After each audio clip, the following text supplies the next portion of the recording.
Vamos a meternos de lleno en uno de los cambios más brutales, más radicales de la historia.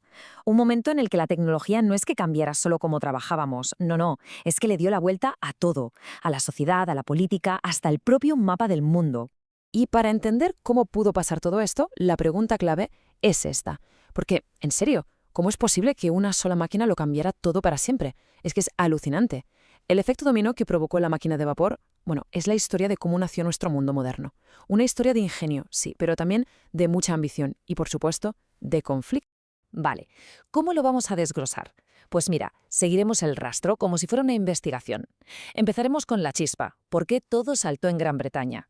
Luego, claro, veremos las máquinas, las protagonistas. A partir de ahí, cómo cambiaron la sociedad, las nuevas ideas que surgieron, a favor y en contra.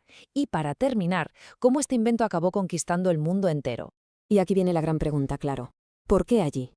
¿Qué tenía Gran Bretaña sobre 1760 que no tuviera otro sitio? Pues no fue una sola cosa. Fue, como se suele decir, la tormenta perfecta. Una combinación de factores que la convirtieron en el caldo de cultivo ideal para que todo esto explotara. Es que todo encaja como un puzzle, fíjate. Por un lado, de repente hay mucha más gente. ¿Por qué? Pues porque se come mejor, gracias a nuevas técnicas en el campo, y la gente se muere menos, por avances como la vacuna de la viruela. Más gente significa más gente para trabajar y más gente que compra cosas. Si a eso le sumas una clase social, la burguesía, con ganas de invertir dinero para ganar más dinero, mercados que funcionan muy bien, y aquí está la clave de todo, un montón de carbón y hierro bajo tierra listos para ser usados. ¡Boom! La receta estaba completa. Y con esa base tan sólida nos vamos al corazón del asunto, las máquinas. Este es el momento en que el pequeño taller del artesano queda eclipsado por el ruido y el humo de las enormes fábricas. Ojo, que aquí es importante entender que hubo como dos grandes actos, dos oleadas. La primera, la que a todo el mundo le viene a la cabeza, es la del siglo XVIII, carbón, hierro y la máquina de vapor moviendo telares. La industria textil fue la reina. Pero luego, a finales del XIX, llega una segunda vuelta de tuerca, con la electricidad y el petróleo. Y ahí ya hablamos de una cosa totalmente nueva. La industria química, la eléctrica, un cambio de pantalla total. Y es que esta cronología lo deja clarísimo. La velocidad era cada vez mayor. Piensa en esto. Watt perfecciona la máquina de vapor en 1769 para una fábrica. ¿Y qué pasa poco después? Alguien dice, oye, ¿y si ponemos esta máquina sobre ruedas y raíles? Y nace la locomotora. Y luego, con el convertidor Bessemer, de repente producir acero es muchísimo más barato y fácil.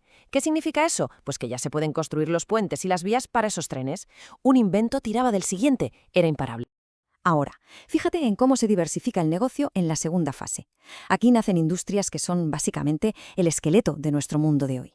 La del acero, claro, se dispara. La química, que empieza a jugar con el petróleo y el caucho, crea productos que ni siquiera se podían imaginar. Y la eléctrica, bueno, la eléctrica es que fue la revolución dentro de la revolución. No solo daba energía a las fábricas, es que iluminó las ciudades por la noche y movió los primeros tranvías. Cambió la vida de la gente por completo.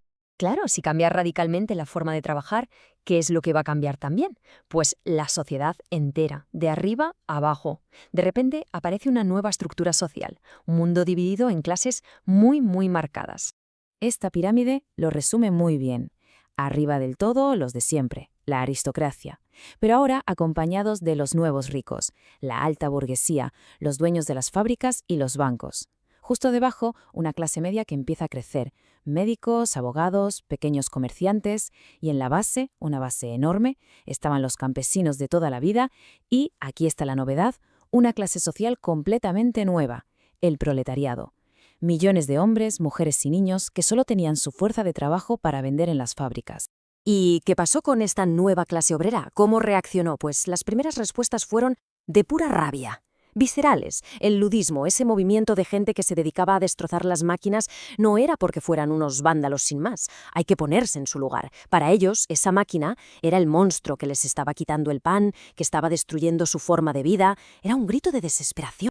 Pero la gente se dio cuenta rápido de que romper máquinas no solucionaba el problema de fondo. La estrategia tenía que ser más inteligente. Y de ahí pasamos al cartismo. Esto ya es otra cosa, es un salto brutal. Dejan de atacar la herramienta para atacar el sistema. Ya no se trata de romper un telar, se trata de cambiar las leyes. Por primera vez, un movimiento obrero masivo pide derechos políticos, como el sufragio universal. Querían poder votar para poder cambiar su futuro. Y el último paso en esta evolución es, probablemente, el más importante, la organización. el sindicalismo. Aquí es donde los trabajadores descubren que su única arma, pero una muy poderosa, es la unión. Juntos, crean los sindicatos y con ellos su principal herramienta de presión, la huelga. Si todos paramos a la vez, la fábrica no produce y el dueño tiene que escuchar. Así es como empezaron a conquistar derechos, mejores salarios y condiciones de trabajo más dignas. Claro, este nuevo mundo tan desigual no solo provocó huelgas y protestas, también puso a mucha gente a pensar en por qué pasaba esto y sobre todo en cómo se podía cambiar. De ahí nacieron nuevas y potentes ideologías. Y aquí tenemos a los dos grandes titanes de la época, el marxismo y el anarquismo. Por un lado, el marxismo de Karl Marx decía, básicamente, que la historia es la historia de la lucha entre ricos y pobres, y que la única solución era una revolución de los trabajadores para crear una sociedad sin clases. Y por otro lado, el anarquismo, que era aún más radical, decían, el problema no es solo el capitalismo, es cualquier forma de poder. El Estado, la Iglesia, todo, proponían eliminar cualquier tipo de autoridad. Bien, pero toda esta potencia industrial, toda esta capacidad de producir y transportar, no se iba a quedar quieta en Europa. Claro que no. Ese poder se convirtió en el combustible para una nueva fase de la historia, la conquista del mundo, la era del imperialismo. ¿Y por qué se lanzaron a conquistar el mundo? Pues, de nuevo, no fue por una sola cosa, fue un cóctel. La razón económica es la más obvia. Las fábricas eran como monstruos hambrientos que necesitaban materias primas baratas. Y luego había que vender todo lo que producían en nuevos mercados. Pero también estaba el politiqueo, el prestigio de tener un imperio, de ser más que país vecino. Y por si fuera poco, se inventaron justificaciones ideológicas, a veces con tintes racistas, sobre llevar la civilización o incluso excusas científicas de exploración. Este dominio se ejerció de varias maneras. La más directa, y a menudo la más brutal, era la colonia. Sencillamente se llegaba a un territorio, se le quitaba toda su independencia y se pasaba a administrarlo directamente desde Europa para explotar sus recursos. El ejemplo del Congo belga es uno de los más terribles de la historia. Luego estaba una fórmula un poco más sutil, por así decirlo, el protectorado. Aquí se dejaba un gobierno local como una especie de fachada. En teoría, ellos mandaban. En la práctica, la potencia europea controlaba lo importante, las relaciones exteriores, el ejército y, por supuesto, la economía y los recursos. Era un control encubierto. Y la tercera forma eran las concesiones. Esto era más bien un control económico. Básicamente, se obligaba a un país a ceder un trozo de su territorio, normalmente un puerto importante, para que una potencia extranjera lo controlara comercialmente. Era como tener una base de operaciones para hacer negocios. El caso de China y los puertos cedidos a los europeos es el ejemplo perfecto. Pero si hay un momento que resume toda esta época de arrogancia imperial, es sin duda la Conferencia de Berlín. Imaginemos la escena, un grupo de señores europeos sentados alrededor de una mesa con un mapa de África. Y literalmente, con regla y escuadra, se reparten el continente.